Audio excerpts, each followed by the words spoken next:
Hi friends, welcome. Bharathi Kannamma இன்னைக்கு எபிசோடுக்கான சின்ன ரிவ்யூ பார்க்கலாம். வெண்பா சாந்தி கிட்டக்கா சொல்ற எல்லாத்தையுமே மாயாண்டி கேட்டுறாரு. பேசின எல்லாத்தையும் நான் வீடியோவா எடுத்து வச்சிருக்கிறேன் மேடம் அப்படின்னு மிரட்டுறாரு.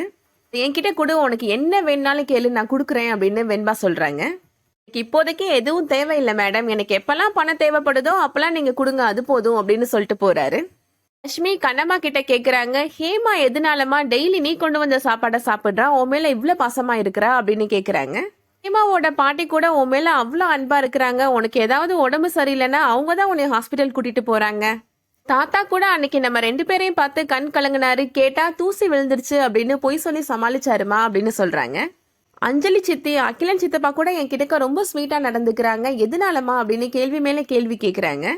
பாரதி மாமா கூட என்னைய படிக்க வைக்கிறாரு, என்னைய ரவுடின்னு செல்லமா கூப்பிடுறாரு, ஹேமாவுக்கும் எனக்கும் ஒரே மாதிரி ட்ரெஸ் வாங்கி கொடுக்குறாரு, எதனாலமா எல்லாருமே நம்ம மேல இவ்வளவு பாசமா இருக்கிறாங்க, அவங்களாம் நமக்கு சொந்தக்காரங்களாமா அப்படின்னு கேக்குறாங்க.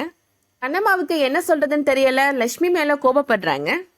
எங்கேயோ ஒரு கிராமத்துல தானே நம்ம இருந்தோம், நீ தானே இந்த ஊருக்கு என்னை கூட்டிட்டு வந்த, அந்த டாக்டர் கிட்ட தான் ட்ரீட்மெண்ட் பார்க்கணும்னு நீ தானேமா என்கிட்ட சொன்ன அப்படின்னு சொல்றாங்க. நீ தான் ஹேமா கூட ஃப்ரெண்ட்ஷிப் வச்ச, ஓ மூலியமா தான் இவங்க எல்லாருமே எனக்கு தெரியும், நீ தான் இவங்க எல்லாரையும் எனக்கு அறிமுகப்படுத்தி வச்ச அப்படின்னு சொல்லிடுறாங்க. அவங்க ஏன் பாசமா இருக்கிறாங்க அப்படின்னு கேட்டா, எனக்கு தெரிஞ்சு அவங்க எல்லாருமே ரொம்ப நல்லவங்கம்மா, பணக்காரங்கன்ற திமிர் இல்லாதவங்கம்மா அப்படின்னு சொல்லி சமாளிச்சிடுறாங்க. அடுத்ததா சௌந்தர்யா வீட்டுல நடக்கிறத காமிக்கிறாங்க. பாரதி ஹேமா கிட்டக்க நீ படிச்சு என்ன ஆக போறமா அப்படின்னு கேக்குறாங்க. கலெக்டர் ஆக போறேன்னு சொல்லு அப்படின்னு சௌந்தர்யா சொல்றாங்க. இல்ல பாட்டி, கலெக்டர் ஆகணும் அப்படின்றது லட்சுமியோட ஆசை, என்னோட ஆசை நான் சமையல் பண்ணணும் அப்படின்னு சொல்றாங்க. ஹேமா அப்படி சொல்றதை கேட்ட உடனே பாரதிக்கு டென்ஷன் ஆயிருது. ஹேமா மறுபடியும் சொல்றாங்க, நான் படிச்சு முடிச்சு பெரிய செஃப் ஆகணும், நிறைய பேருக்கு சமைச்சு போடணும், அவங்க எல்லாருமே சாப்பிட்டு ரொம்ப சந்தோஷப்படணும் அப்படின்னு சொல்றாங்க. ஹேமா அதுக்கப்புறம் அங்கிருந்து போயிடுறாங்க. இப்ப பாரதி சௌந்தர்யா கிட்டக்க சண்டை போடுறாரு.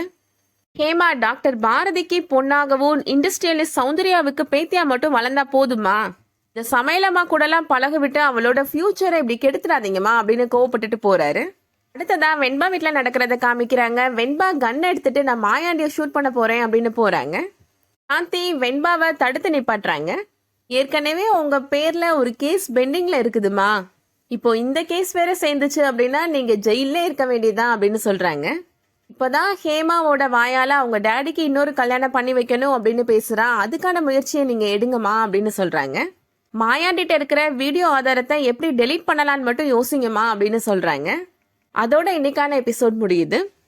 அடுத்து என்ன நடக்க போகுதுன்றத வெயிட் பண்ணி பார்க்கலாம். இந்த வீடியோ உங்களுக்கு பிடிச்சிருந்துச்சுன்னா லைக் பண்ணிக்கோங்க. அடுத்தடுத்த சீரியல் அப்டேட்ஸ்க்கு நம்ம சேனலை சப்ஸ்கிரைப் பண்ணிக்கோங்க. தேங்க்ஸ் ஃபார் வாட்சிங்.